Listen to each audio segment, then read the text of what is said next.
Hello students, welcome. I hope you are all doing good. तो students, आज की हमारी इस वीडियो में हम एक बहुत ही इंटरेस्टिंग टॉपिक को डिस्कस करेंगे। आपने रिसेंटली न्यूज़ में इसके बारे में काफ़ी सुना होगा, आर्टिफिशियल रेन।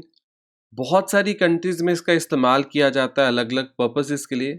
हम यहाँ पर डिस्कस करेंगे आर्टिफिशियल रेन क्या है, इसको परफॉर्म करने का एक प्रोसेस क्या है और क्यों हमें इसकी ज़रूरत हो सकती है इन दिल्ली एनसीआर। वैसे तो आज से ऑलमोस्ट 2 वीक्स पहले आर्टिफिशियल रेन को किस तरह से हम लोग दिल्ली एनसीआर में यूज़ करेंगे उसकी सारी डिस्कशन होनी शुरू हो गई थी। पर अनएक्सपेक्टेडली ये ऑलमोस्ट दिवाली से 10 दिन पुरानी मैं आपको बात बता रहा हूँ कि 1 या 2 दिन के लिए नॉर्थ इंडिया में बारिश पड़ी और काफ़ी हद तक प्रॉब्लम सॉल्व हो गई थी। प्रॉब्लम किस चीज़ की थी? प्रॉब्लम थी स्मॉग की, डस्ट पार्टिकल्स की, PM2.5 पार्टिकल पॉल्यूटेंट होता है। PM2.5, PM10 पार्टिकल काफ़ी ज़्यादा था। अब क्या हुआ कि बारिश हुई, जो सारा पार्टिकल था, डस्ट थी, एक बार बारिश की वजह से वो सारी ज़मीन पे आके बैठ गई। पर फिर क्या हुआ, दिवाली और उसके बाद जो इस टाइम पे सीज़न चल रहा है और उसके बाद नॉर्थ इंडिया में स्टबल बर्निंग, जो पराली को जलाने की भी एक प्रॉब्लम होती है, उसकी वजह से फिर से एटमॉस्फेयर में, खासकर जो दिल्ली एनसीआर का एटमॉस्फेयर है, क्योंकि वहां पर देखो स्टबल बर्निंग और काफ़ी सारे फैक्टर्स के साथ साथ एक बहुत बड़ा फैक्टर है कि बहुत एक्सट्रीमली हाई पॉपुलेशन डेंसिटी है, व्हीकल्स बहुत ज़्यादा है। तो उसकी वजह से दिल्ली एनसीआर एनसीआर में प्रॉब्लम एक लेवल से भी ज़्यादा आगे चली जाती। तो अब वहाँ पर नेचुरली तो देखो रेन का कोई फोरकास्ट नहीं है, तो मे बी हमको एक आर्टिफिशियल रेन कंडक्ट करानी पड़े। इसके लिए क्लाउड सीडिंग का भी इस्तेमाल किया जाएगा। तो हम यहाँ पर सब कुछ समझ लेते हैं, ठीक है। तो आर्टिफिशियल रेन प्रोजेक्ट, जिससे हम दिल्ली में जो पोल्यूशन की प्रॉब्लम है, जो भी पूरी विंटर्स में चलेगी, अगर ये प्रॉब्लम इसी तरह से बढ़ती रही तो अब तो हम ये नहीं कह सकते कि लोगों को प्रॉब्लम होनी शुरू हो जाएगी। लोगों को चेस्ट में दिक्कत, वो तो कब से हो रही है, ठीक है। पर देखो अब यहाँ पर इशू क्या है कि अगर इस तरह से ये चीजें चलती रही इतने इतने मंथ तक, अगर दिल्ली में 2.5 10 लेवल बढ़े रहेंगे तो बहुत एक्सट्रीम लेवल पे चले जाएंगी चीजें, ठीक है। लोगों की हेल्थ के लिए बहुत खराब होगा, आपको बहुत एक्स्ट्रा पैसा खर्च करना पड़ेगा PM2.5 पार्टिकल्स, PM10 पार्टिकल्स को कंट्रोल करने के लिए, क्योंकि PM2.5 कार्सिनोजेनिक भी है, तो ये कैंसर भी कॉज कर सकता है। तो यहाँ पर किस तरह से आर्टिफिशियल रेन का इस्तेमाल किया जा सकता है? देखो, ऐसा भी नहीं कि आपने बस एक सिस्टम ऑन किया और बारिश हो जाएगी, ऐसा नहीं है। कुछ कंडीशंस नेचुरली बनती है, आप उसका यूज करते हो। एक तरह से एक वर्ड होता है कैटलिस्ट की, कुछ कंडीशंस बनी, आपने उस प्रोसेस को और तेज किया और बारिश यहाँ पर डलवा दी, ठीक है। आर्टिफिशियल रेन है तो देखो बारिश ही है, पर नेचुरली वो कंडक्ट नहीं होनी थी, नेचुरली बारिश नहीं पड़नी थी। आपने इसको एक प्रोसेस के थ्रू कंडक्ट करवाया, ठीक है। समझ लेते हैं। तो दिल्ली की जो गवर्नमेंट है वो काफी टाइम से अब तो इसको कंसिडर कर रही है, और देखो दुनिया में बहुत कंट्रीज में आर्टिफिशियल रेन को यूज किया जाता है, चाइना में, यूएई में, सऊदी में, बहुत कंट्रीज में। तो दिल्ली गवर्नमेंट कंसिडर कर रही है कि आर्टिफिशियल रेन के थ्रू, मतलब एक क्लाउड सीडिंग का प्रोसेस होता है, उसको यूज किया जाए। और इससे क्या होगा, बारिश जलवाई जाएगी। मतलब क्लाउड सीडिंग के प्रोसेस से आर्टिफिशियल रेन होगी, बारिश जलवाई जाएगी, खास करके दिल्ली एनसीआर एरिया में। और जो ड्रॉपलेट्स होंगे वो सारा पॉल्यूटेंट एब्जॉर्ब करके जमीन पे आ जाएंगे और उससे काफी हद तक हवा क्लीन हो जाएगी। ये बहुत बड़ा डिफरेंस है कि क्यों दिल्ली के पोल्यूशन लेवल बहुत ज्यादा रहते हैं as compare to Mumbai. Mumbai भी एक सुपर सिटी है, बहुत बड़ी सिटी है, पर क्योंकि वहां पर बिल्कुल आपको मुंबई के साथ में मिलेगा ओशन, हवा में मॉइस्चर ज्यादा रहता है, तो हवा काफी सारा जो पॉल्यूटेंट है उसको एब्जॉर्ब कर लेती है और जमीन पे आ जाता है वो पॉल्यूटेंट। दिल्ली में इस टाइम पे क्या है कि हवा काफी ड्राई होनी शुरू हो चुकी है, ठीक है। एक तो इस तरह सीजन भी इस तरह का है, तो वो एक फायदा मॉइस्चर वाला यहाँ पर अभी नहीं मिल पा रहा है, ठीक है।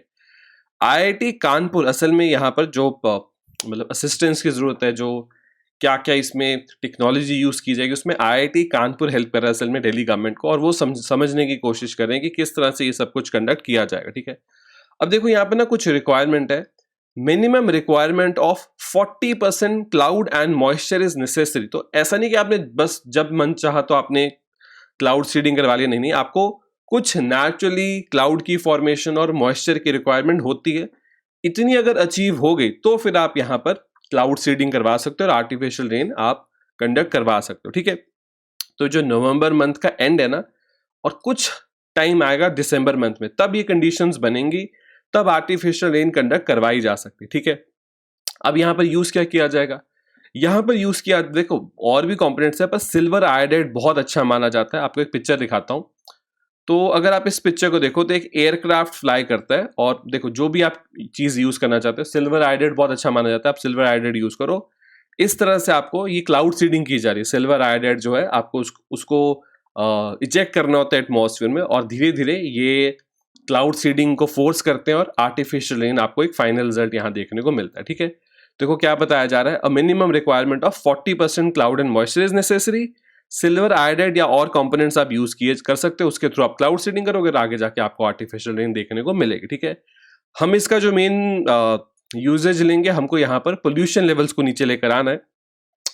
चाइना में भी पोल्यूशन लेवल्स को डाउन लाने के लिए आर्टिफिशियल रेन का यूज किया जाता है। सऊदी में, मिडल ईस्ट में, यूएई में वो लोग जब टेम्परेचर्स बहुत ज्यादा चले जाए, गर्मी बहुत ज्यादा होती है, तब वो आर्टिफिशियल रेन का इस्तेमाल करते हैं। अलग अलग पर्पजेस के लिए अलग अलग कंट्रीज इसको यूज करती है। ठीक है, बहुत सिंपल सा प्रोसेस है। अगर थोड़ी क्लाउड फॉर्मेशन होनी शुरू हो चुकी है, मॉइस्चर है, तो आप क्या करोगे, आप एक एयरक्राफ्ट का इस्तेमाल करोगे, जो सिल्वर आयोडाइड या जो भी कंपोनेंट आप यूज करना चाहते हो उसको आप डिस्पेंस करना शुरू करोगे। उससे यहाँ पर क्या होगा, थोड़े से स्ट्रॉन्ग क्लाउड्स बनने शुरू होंगे और एंड रिजल्ट आपको मिलेगा फाइनली एक यहाँ पर रेनफॉल। जिस एरिया में आप इसको कंडक्ट करवाना चाहते हो उस एरिया में आपको कह सकते हैं एक ऑलमोस्ट मैन मेड रेनफॉल देखने को मिलेगा। ठीक है, तो अगर हम देखें कि क्लाउड सीडिंग या आर्टिफिशियल रेन जो है, इसमें silver iodide, potassium iodide, dry ice का भी, ड्राई आइस क्या होता है कि फ्रोजन CO2 होता है, इन सब चीज़ों का आप यूज़ कर सकते हो, ये बेसिकली ज़्यादा यूज़ होते हैं।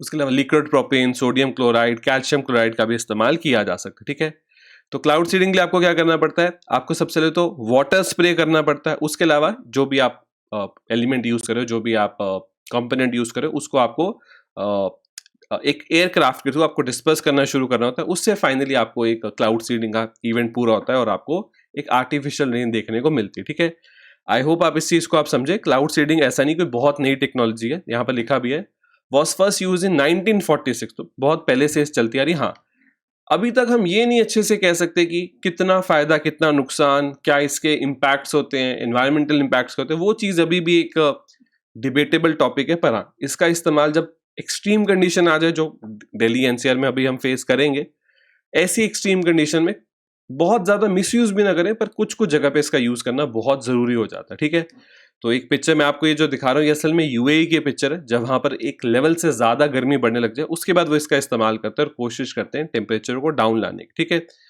ठीक है स्टूडेंट्स, इसके साथ आज की इस वीडियो में मैंने कोशिश करी, एक बहुत ही इंटरेस्टिंग टॉपिक है, इसके बारे में हम बात करें। एक जो आप कह लो कि जिस तरह से टेक्नोलॉजी साइंस आगे बढ़ रहा है, हम उसको किस तरह से अपनी डे टू डे लाइफ में यूज कर सकते हैं, उसका यहाँ पर आपके सामने एग्जाम्पल है। ऐसे ही और वीडियोस को मैं आपके लिए बनाता रहूंगा। तो मिलेंगे अपनी नेक्स्ट वीडियो में, तब तक के लिए thank you, have a very successful day. अगर आपको ये क्लास अच्छी लगी तो आप हमारे चैनल को सब्सक्राइब कर सकते हो, इस वीडियो को लाइक कर सकते हो, उसको शेयर कर सकते हो। Thank you students, thank you.